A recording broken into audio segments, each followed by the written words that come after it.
Hello there, and welcome back to another episode of Sexy Sips, the podcast brought to you by the Tufts Sex Health Reps, where we explore the worlds of sexual health and intimacy with open and honest conversations. My name is Ella, and I use she, her pronouns. Today, I am joined by Kitty, the manager of Hubba Hubba, an alternative adult entertainment store in Cambridge. Hello, I'm Kitty. Like I said, I work at Hubba Hubba, but I've worked at other stores before, so if you've ever been to Good Vibrations, I've also been there too. Yeah, it's a fun time. That's awesome. Today's episode is all about a guide to buying your first sex toy. So whether you're someone who's explored with toys before and are looking for something new, somebody who's curious about getting into toys for the first time, hopefully this podcast will help you. So let's dive right in. So I want to start first. You're thinking you might want to buy a sex toy. You don't have any experience with it. What do you think is like number one step, the first most important thing to do? Definitely the first most important thing to do, in my opinion, and I have a lot of them. Perfect. Is to definitely do some self-exploring without toys. Like figure out what exactly you like out of experiencing pleasure. So if you're like, oh, I like putting more pressure on myself. I like grinding a little bit more. I like when it starts really, really soft and then I go intenser towards the end. Knowing those things will help pick out a toy that can do those things quite easier. Yeah, awesome. Yeah, getting to know your body and like figuring out what it really, really wants. Yes. Okay, so can you just kind of maybe give us an overview of like what different types of toys are, what their functions might be, so that like as people explore their bodies and what they want, they can kind of figure out what caters to that? Yeah, there's so many toys out there. There's over 50 toys anywhere at any given time. A lot of them do overlap and they do a lot of the same things. But so the basic one for folks with vulvas, you have just a regular penetrative G-spot toy. Then you have a clitoris sucker or a clitoris vibrating toy. And then you have a rabbit style or dual stimulation style toy, which does something for the clitoris and the G-spot at the same time, every time, all of the time. It's very important to know that it does it at the same time all the time. And so those are kind of like the main ones. And then obviously there's other toys that get into other parts of the body like nipples and things. And then for folks with penises, there's more like strokers. There's vibrating strokers that does thumping feelings. There's some that has audio requirements as well. Then there's anal toys to stimulate the prostate. Only people with penises are born with prostates, but you can still use any type of prostate stimulator if you are born with a vulva and still use it vaginally, or you can use it anally too. Awesome. Yeah, so clearly there's a lot of options out there and like different functions and what to do. All right, so how would you recommend that someone go about seeking this out? I know there's ways you can buy it online, ways you can buy it in person. Like once you've kind of identified this is what I want a toy to do for me, how do you recommend people like go out finding that at something that's going to be safe for them and good quality? I would always recommend going into a store first. Before you buy online, always go into a store because the staff at stores will know all of the toys that would work for you depending on what you want. And then later, if you want to buy online because you find it somewhere at a better price for you, that's okay. At least come in and get the information about the toy because it's worse when you're shopping online. You're like, oh, the reviews say that this does that, so I'm definitely going to want that. Newsflash, no one knows how to do reviews actually well. People will say like, oh, this toy is way too intense, I hate it. Or like, oh, it was way too soft. But you don't know their body. You don't know what intense means for them. So you're like, oh, if that's too intense, I'm not going to like it. Meanwhile, it's your right range. Mm-hmm. So going to a store with someone who's like, oh, this is what this intensity is like, then you will know like, oh, I can handle that. Totally. And in terms of whether you're going in and buying it in a store or buying it online, how should people think about things like toy safety, whether it's like thinking about what material the toy is, whether or not it's going to be inserted or not, and also thinking about things like pricing, kind of where should people expect to find that? So definitely go with a silicone. Silicone is like the best type of material. Mm-hmm. There's other materials like TPE, which is still pretty good. We like to call them monogamous toys because it's only going to be for you because bacteria does sometimes stick to it because of the material. Yeah. So definitely use condoms with those ones. But silicone is your best friend. You want to get a silicone toy. Most toys The ones that does a little bit of everything so you can really explore are going to start around 60. So be prepared to spend 70 because taxes and everything. So have the budget of like, 70 to 80 in your head so you can get a couple of options on there and really get to look. Obviously, the really cool toys that are definitely going to do exactly what you want to do are going to be like $200. That's a lot for your first one. So definitely try to do 70 in your head. Right. Yeah. I think especially for buying your first toy, start out. You don't need to break the bank on the first one. And then once you explore a little bit, figure out a little bit more what works for you, what you're really looking for out of a toy, then maybe that's the time to invest. Yes. And when we spoke 2 weeks ago, I believe, you talked about something like every person will maybe own an average of over 10 vibrators in their life. 14, an average of 14. And people, when I tell people that in the store, they're like, that's a lot. And it's like, it's actually not. Because there's so many toys. Like I said earlier, 2 toys will be doing the same thing, but one will be a little bit higher in intensity, and one will just probably be thicker or broader and whatnot. And as you're figuring out your body, those are the little differences between a toy that's really going to take you somewhere. So now you have 2. And then you go on from there. It's like, well, now I want a small one. Now you have 3. Right. Now I need one that's going to be traveling with me because I travel a lot. Now that's 4, and you keep going on. So most people do have about 14 in their life. Wow. The first 5 are usually, we like to call them like duds, where it's like, I just bought this random one to see what happens and everything, and then probably by your 6th one you're like, I actually know what I like and know what I want out of a toy. And then you start, your next 5 is all ones that you know you like, and then after that your next 5 or 4 is going to be, oh no, I just want to try something different. And do you have any thoughts or recommendations about how often people should be buying new toys, switching out their toys? I know toy cleaning and hygiene is really, really important. And that's something that, as long as you maintain it, probably can prolong how long you can use a toy. But is there sort of a general consensus on that? No. You can switch out your toy whenever you want to. Sometimes you'll have a favorite for the week, and then the next week you're like, I actually hate this fucking toy. And it's like not fun for you anymore. And that's okay. That's when you can switch it out. Definitely you want to be cleaning your toy. Once you get it out of the box, clean it, charge it, after you use it and everything, and then before you use it again. So even after you use it, you cleaned it, and then it's the next day or the next 2 days you want to use it again, give it another quick clean. Most toys, especially when you get a good one, should last you 1 to 5 years. Wow. Yeah, it should last you a little while.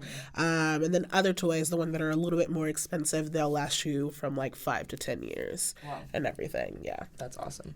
All right, just like general sex toy cleaning tips do you have for people? Yeah, I think that's important. It is. So all stores, all places, well, not all places, sorry.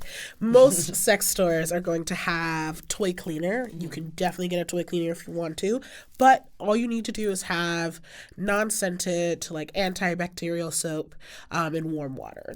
Wash it for 30 seconds. Happy birthday. Do the whole thing. It's very similar to when we were in COVID and you had to wash your hands all of the time. There you go. Very similar soap, just again, no scents, because those fragrances can throw off your pH or just kind of like disturb the urethra and everything, especially when we're like talking about penis havers, and you cause a lot of irritations and everything. So no scents at all. The only difference between using your own soap and then getting a toy cleaner, most toy cleaners will have like a little bit of like isopropyl alcohol in it, so it disinfects. And it's usually the ratio, if I'm not mistaken, 1 little tab of alcohol and then 4 to 5 cups of water is the dilution, because you don't want too much alcohol because it's a whole thing. So if you're like, I need the disinfectant, then get the toy cleaner. But if you're like, you know what, I think I'm fine because I'm only using it for myself, then just the soap and water. Okay, awesome. And so once somebody has decided they want to get a toy, has gone into a store and has bought a toy, what tips do you have for people to actually integrate that into the bedroom, whether it's alone or somebody else, especially for somebody who might be nervous about what that experience might be like. Yeah, so if it's alone, if you're doing a whole bunch of solo play, which is great, please solo play. I like to tell people, make a date for yourself. Take yourself out to eat, or buy yourself your favorite takeout. Take a nice hot bath if you have access to a bath. If not, take a longer shower. Light a candle. Make it a special night, and it's like when you're taking your shower or bath, put the toy on the charger so it's nice and charged when you get out. Most people take about an hour shower anyways, so it's like perfectly timed. Do a quick rinse of your toy and then do it that way. Some people enjoy a little bit of porn. Do that as well. Either audio porn, reading porn, watching it. Do a little bit of it. Incorporate your toy that way a little bit, and then turn everything off and just have fun with just your toy. Yeah, totally. I think that's a really, really good advice to sort of like get yourself mentally ready and prepped.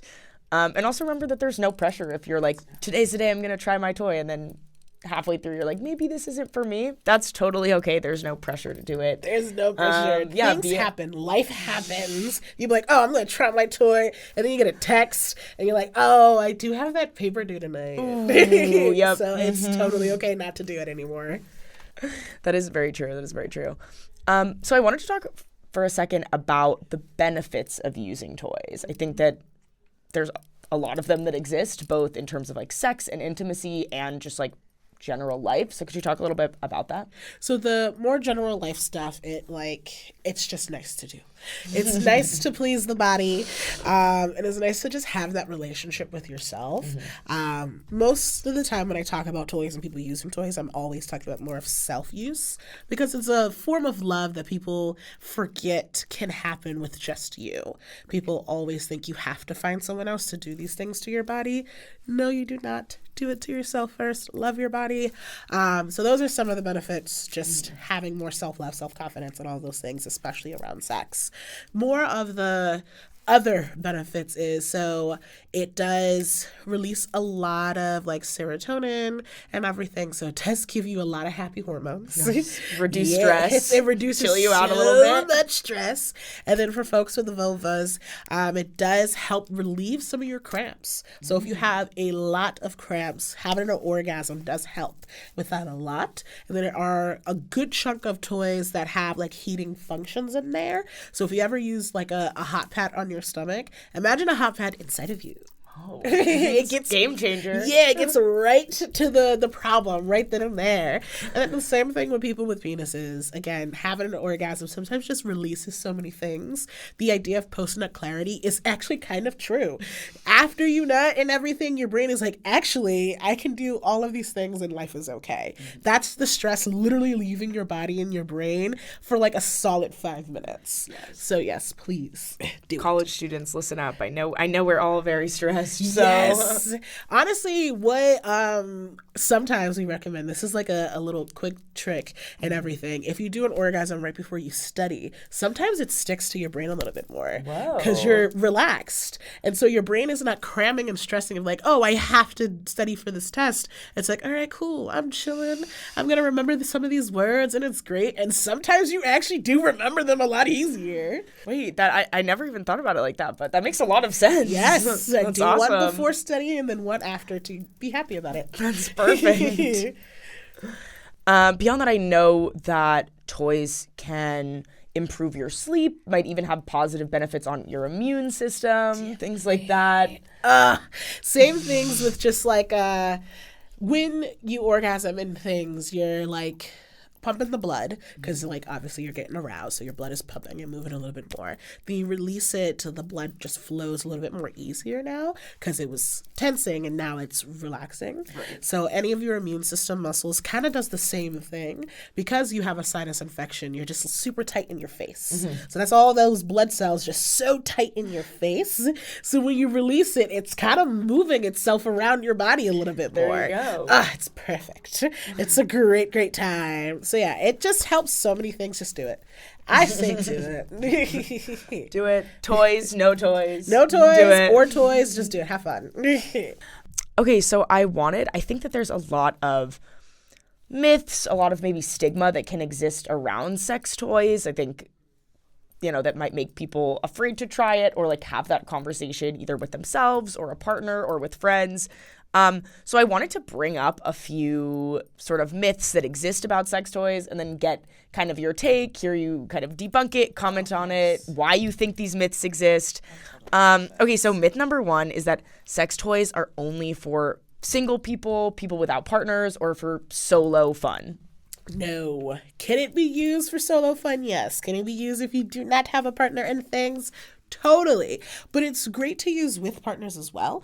It's all about the purpose. Well, not the purpose. One of the goals is to achieve this type of pleasure, right? Whatever that means for you and your body.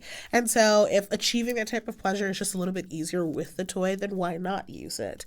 When you're with a partner or with just another person, they can't touch everywhere because you only have 2 hands, right? So if you're like, I like to be touched on my neck and then also on my lower back and then also on my clitoris and then also on my nipples, that's 5 different fucking hands. You can't all touch everywhere, you know?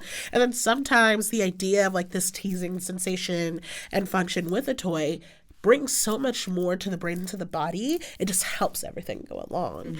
And especially when you're adding in positions, certain positions you cannot reach over and touch the clitoris. Right. It's just sometimes it's really, really hard to do, especially with how your arms are, all of the things. So if somebody else is holding, like if the vulva owner is holding the toy, it's a little bit easier. If the person who is doing things to the vulva owner is holding the toy, it's also a lot easier too. Right. So anyone can use it. That is the biggest myth. I hate that myth so much. Okay, kind of going along with that, myth number 2 is that using a sex toy means that something is quote unquote wrong with you or your partner, or that your partner or partners aren't adequately pleasuring you without it, or that there's some sort of like defect that the toy is making up for. No defects. No defects here, guys. All. You are normal. Your body is normal. Everything it likes to do is very normal. Sometimes it's just fun to do other things. It's like, I don't know, how do I describe it in another way? It's like you can write with like a pencil and a paper.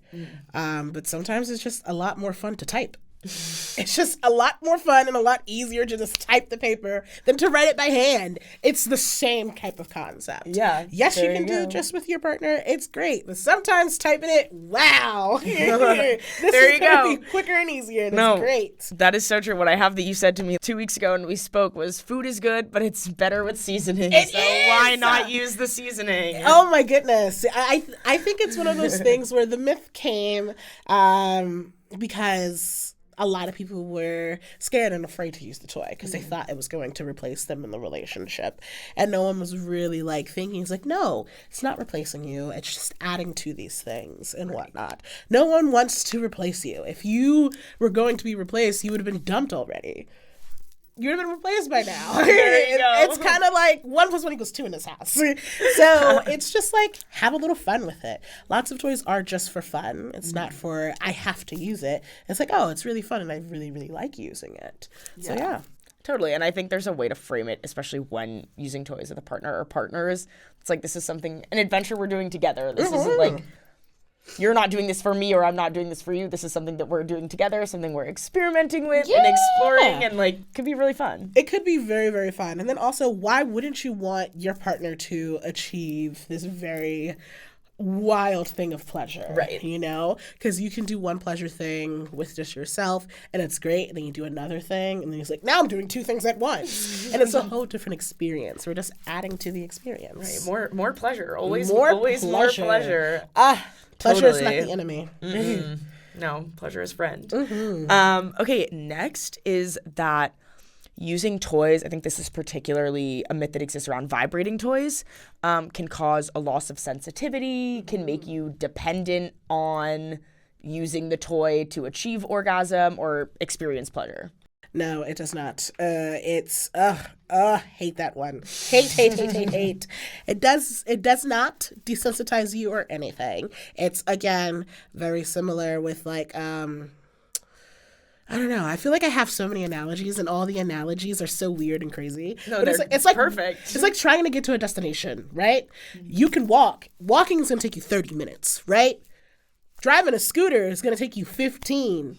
Getting in the car is going to take you 2. Why not? I'm not going to take the car. I'm going to take the car. It's going to take me 2 minutes to get there. I'm going to take the car. Very similar. It doesn't make you dependent. You can still do it any other way and whatnot. Yeah, maybe sometimes the other way takes a little bit more time, and that's okay. If you want more time, great. But if you're like, nah, I got 5 minutes before my roommate gets in here, I got to go bust out the magic wand and have a good time right now because I need to de-stress, then that's fine. You're not dependent on it. It's just another way to do it. Totally. Yeah. And again, as we just spoke about, using that toy, getting there faster with the toy doesn't mean that either you on your own or any partner or partners you're with can't also get you there in some way. Yeah, you will get there. You will always get there. It's all about the timing and like how you like getting there too. Right. Because with your hands, if you're just using your digits and everything, there's only so many ways you can do it. Because some people have carpal tunnel, arthritis, and whatnot. Your hand may lock up while you're doing things to yourself or to another person, and that's a whole thing. Versus a toy, depending on how it's shaped, you can just rest it on you. And you don't have any of those mobility things happening no more. Right. And it's giving you another sense of like, I don't have to worry about this. Like, in a lot of the times when you're worried about something, it does distract you from your orgasm because you're too busy thinking about the other thing. Like, oh my God, my hand is going to lock up in 2 minutes if I don't get there. And it's like, that's not fun. Yeah. It's like, I'm gonna just sit here and let it rock.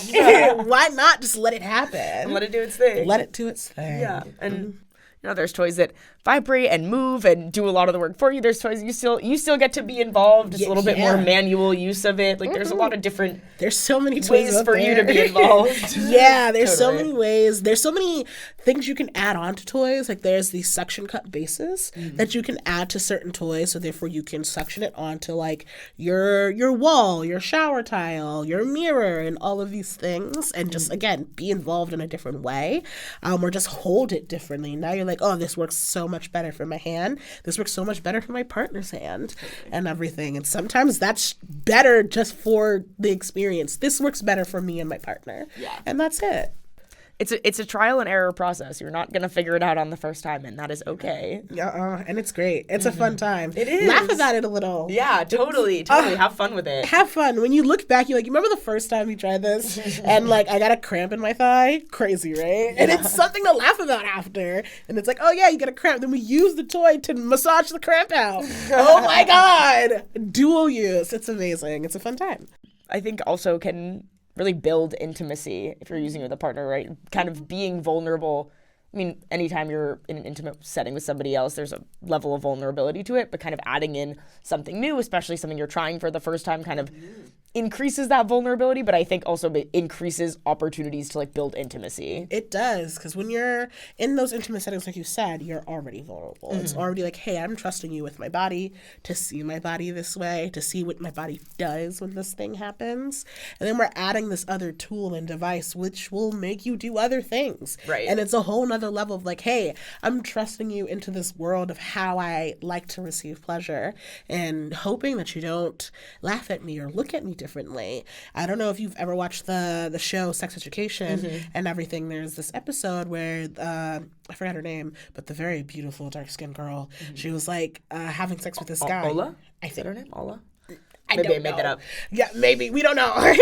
But she was one of the popular girls, and she was having sex with this guy, and then she like put a pillow over his face because she was like, I don't want you to see my cum face and everything. And these are like those small vulnerable things that happen where it's like, hey, I am trusting you with my body and this thing to help me get to this place that I'm still kind of nervous about. Right. And it's okay to be nervous about, and it's okay to trust someone that way. And so it's like, it's great.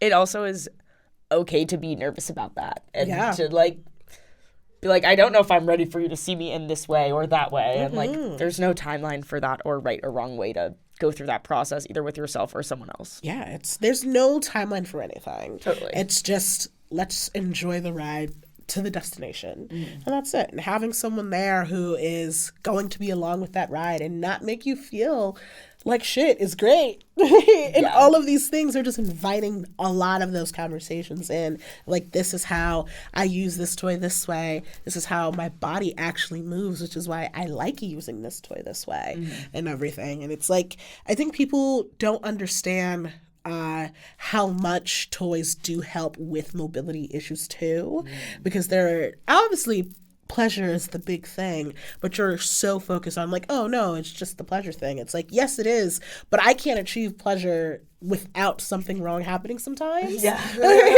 And so it's great to have these moments and these tools to like help me get there, and I don't have to think about it. Totally. And it's great. Right, and why would you not want to invite that in? And why would you not want to invite that in and invite someone in to do that with you? Like, Totally. hey, this is what happens, and I like it this way. Are you cool with that? And they're like, oh, fuck yeah, let's do it again. Like, this is great. I'm happy we can do this. Hell yeah. And it's awesome. That is awesome. Yeah. Okay, next, we kind of touched on this a little bit already, but like this myth that sex toys are unhygienic or hard to clean. I think a lot of this also is associated the way often that we see sex toys represented in, whether it's like the media or in conversations people have, are usually like penetrative toys for people with vulvas, sometimes vibrating, sometimes not. But I think that also kind of adds on to this myth of like it's unhygienic or hard to clean or not safe for you or not good for you. I know we touched on this a little bit, but do you have any other thoughts about that? Yeah, so this actually, I don't know exactly when this myth came about, but there was a point in time when this myth came about because when toys were starting to get made and everything, they were just using whatever materials and everything. So for a good chunk of time, some of the materials were unsafe and whatnot. It was just like this really not fun material, but it was getting you there. Right. Because also for a very long time, there wasn't toys at all. Like people with vulvas or the wives would go to the doctor and the doctor would stimulate orgasm because it was hysteria and whatnot. That's what it was called. When a person with a vulva or a wife or a woman was just like going off the cuff, saying whatever she wanted to say, nagging, whatever. The husband would be like, go to the doctor because you're being crazy right now. And that's what it was. It was some doctor just go to the doctor, have an orgasm. And that's what it was. And then stress relief, you guys. Exactly. And then all of these toys started to come about because it's like, I can't just keep going to the doctor for these things and whatnot. And then it became like one of those uses where it was whatever got you there. So sometimes it was like, oh, this really obscure pancake mixer vibrates kind of hard. So what if I just put a pillow on top of it and sat on it? And so for a while, that's why the myth was there. Yeah. Because some of the toys were not actually toys. And then they were toys. And the materials were kind of funky and kind of weird. And wasn't safe. But now, at least for the past, I want to say 50 years, but I could be wrong because time is weird. So now there's been a lot more of like actual like good quality, good materials, which is like I mentioned earlier, silicone. There's like medical grade silicone and everything. There's steel. There's glass. Glass is good and whatnot. It's good for temperature play. You got to get a specific type of glass though. But there's so many other materials out there that is good for you and works for your body. And then yes, there are some that are penetrated for vulvas, but also there are stuff for the anus as well. And they're all silicone. A lot of them are silicone or metal. And those are the materials. And it is safe, guys. And it is safe. The metal's like a high grade stainless steel. Like high grade. Yeah. Which is why the metal toys are always more expensive when they're the same size as like a decent priced silicone. It'd be like, oh, $40 for a butt plug, cool. But then the metal version would be like $100, and it's like, why is it so expensive? Yeah, because it's a high quality stainless steel. Right, there you go. And that doesn't mean you don't have to still clean your toys, guys. You still have to clean it. Please clean it. Because the body has bacteria. Yeah. And bacteria can sit on things. And even though it's easier to clean off because of these materials, because it will get cleaned off, bacteria is bacteria is bacteria. True. And so if the bacteria is sitting on it, you didn't wash it, and you put it back on or in the body, it's a whole culture of a mess. Yeah. So just clean your toy. Okay, the last myth I want to talk about is this myth that sex toys are only for people with quote unquote kinky or sort of out there sexual preferences. No, it's, again, for anybody. Anybody doing whatever thing. Like I mentioned before, it can be used for people with disabilities and things just to achieve some type of orgasm, because it's hard to when your hand locks up or your knees doesn't work sometimes. And it's also just a really fun thing to just add to something. We have different types of people having sex, right? You can have vulva on vulva people having sex, penis on people having sex and whatnot. And sometimes a toy, vibrating or not, can help with those things and be really, really fun and engage in the world of sex in a different way. So sometimes it's just a vibrating plug can add something really easy and quick, and doesn't mean you're kinky. You're just, I kind of like a finger in my butt sometimes. So, okay, cool, that's great. You can put a plug in there sometimes now, since we're in a different position. I can't put my finger in your butt in this fucking position. So it's just one of those things, and it's great. Are there kinky people in certain kinks and BDSM communities who do use toys? Yes, of course, because it's just a tool to use. Why am I not using a tool when I can use the tool? Right. And that's what it is. It's not because, like, oh, it's specific to this community. It's like, no, because it's this thing. Of course you're going to use a hammer to hammer a nail. Why am I not using a hammer? Right. Why am I going to use a toothbrush? Put the seasoning on your food, guys. Yes, put the seasoning on your food. Put the seasoning salt on there. Just a little bit or a lot. Have fun. Yes. Yeah. Absolutely.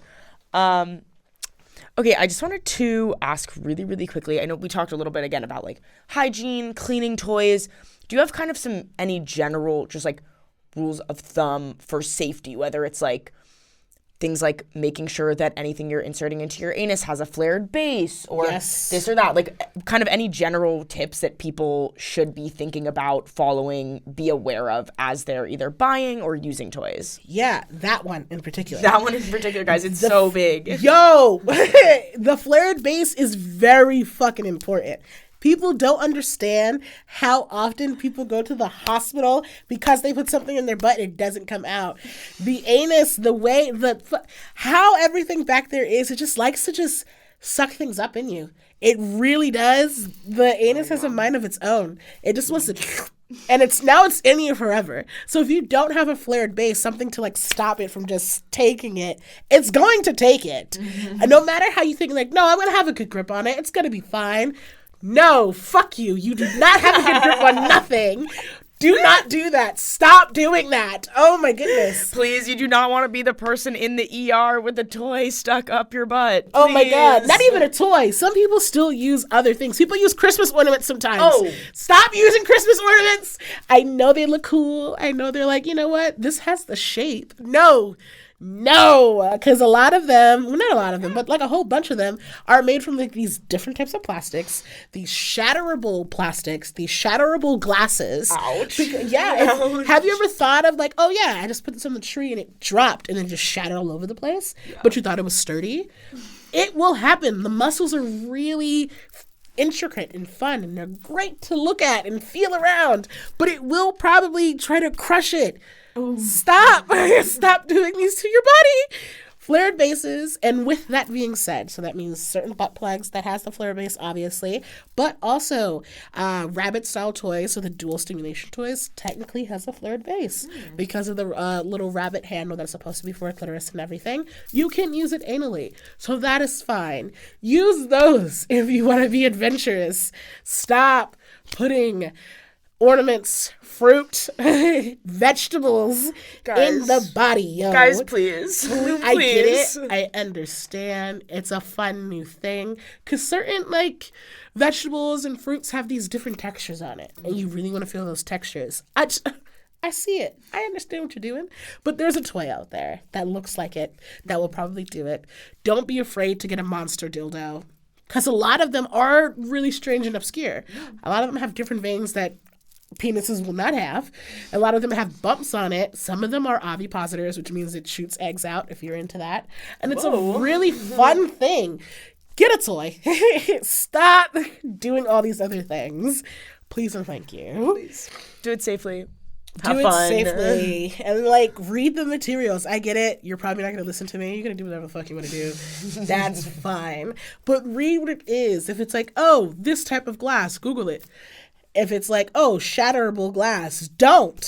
Just don't. Put it in there. Please. Promise me at least that.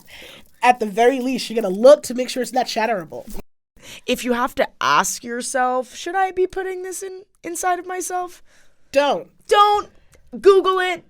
Phone a friend. Think about it before you do it. Think about it. Please think about it. And there's so many other tools that way, toys and things that are not actual sex toys, that have all these other designs on it, all of these glitters that are not body safe and will give you an infection. Glitter can sometimes give you an infection. I know we love glitter. I know it's great. I know it's fun to put on your face and on your body. But if you get into your intimate areas, you cannot pee right for a week. And it's not fun at all. We don't want that. You have to be on antibiotics and everything. It's not a good time.